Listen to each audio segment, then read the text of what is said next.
চতুর্থ পরিচ্ছেদ অন্যান্য নামাজ আদায় করার বিধানাবলী নিয়ে আলোচনা। প্রথম পাঠ ঈদের নামাজের বিধান, ওয়াজিব ও শর্তাবলী নিয়ে আলোচনা। ঈদের নামাজের বিধান। মুসলিম জীবনে ঈদ সম্পর্কে হযরত আনাস ইবনে মালিক রাদিয়াল্লাহু আনহু বলেন, যখন নবী কারীম সাল্লাল্লাহু আলাইহি ওয়াসাল্লাম মদিনায় তাশরিফ আনলেন, তখন মদিনাবাসীদের 2টি দিন নির্ধারিত ছিল, যাতে তারা খেলাধুলা ও আনন্দ উৎসব করতেন। হুজুর সাল্লাল্লাহু আলাইহি ওয়াসাল্লাম জিজ্ঞেস করলেন, এই দিন 2টি কি?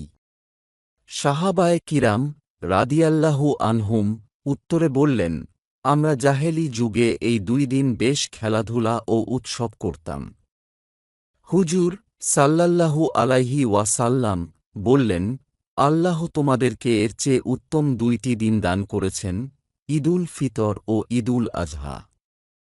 সুনানে আবু দাউদ। ঈদের নামাজ পড়া ওয়াজিব। তা 2 রাকআত ও উঁচু স্বরে কিরআত পড়তে হয়। সূর্য 1 বর্ষা কিংবা 6 হাত উঁচু হওয়ার পড়তে হয়। এতে কিছু তাকবীর আছে, যাকে তাকবীরে জায়েদা বা বাড়তি তাকবীর বলা হয়।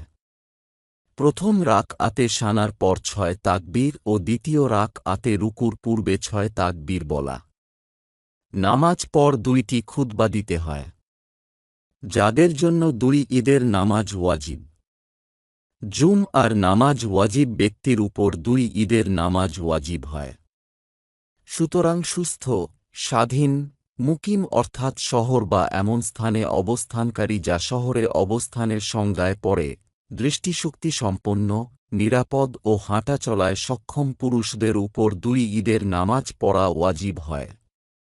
মহিলা, অসুস্থ ব্যক্তি, দাস, মুসাফির, অন্ধ, হাঁটা চলায় অক্ষম ব্যক্তি, অত্যাচারীর অত্যাচার হতে ও শত্রুর হামলার আশঙ্কাকারীর উপর 2 ঈদের নামাজ পড়া ওয়াজিব নয়। যার উপর 2 ঈদের নামাজ পড়া ওয়াজিব নয়, সে ঈদের নামাজ পড়লে তার নামাজ জায়েজ হবে। 2 ঈদের নামাজ শুদ্ধ হওয়ার শর্তাবলী। নিম্নোক্ত শর্তাবলীর উপস্থিতি ছাড়া 2 ঈদের নামাজ শুদ্ধ হবে না।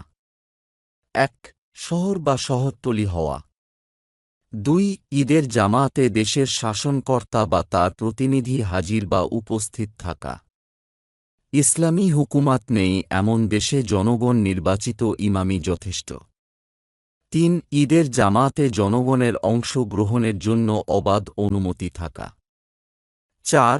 জামাতের সাথে ঈদের নামাজ অনুষ্ঠিত হওয়া। 2 ঈদের নামাজে ইমামের সাথে একজন মুসল্লি হলেই জামাত সংঘটিত হতে পারে। 5. ওয়াক্ত হওয়া। যখন সূর্য 1 বর্ষা পরিমাণ উঁচু হয়, তখন 2 ঈদের নামাজের ওয়াক্ত শুরু হয়। আর যখন সূর্য পশ্চিম আকাশে ঢলে পড়ে, তখন ওয়াক্ত শেষ হয়।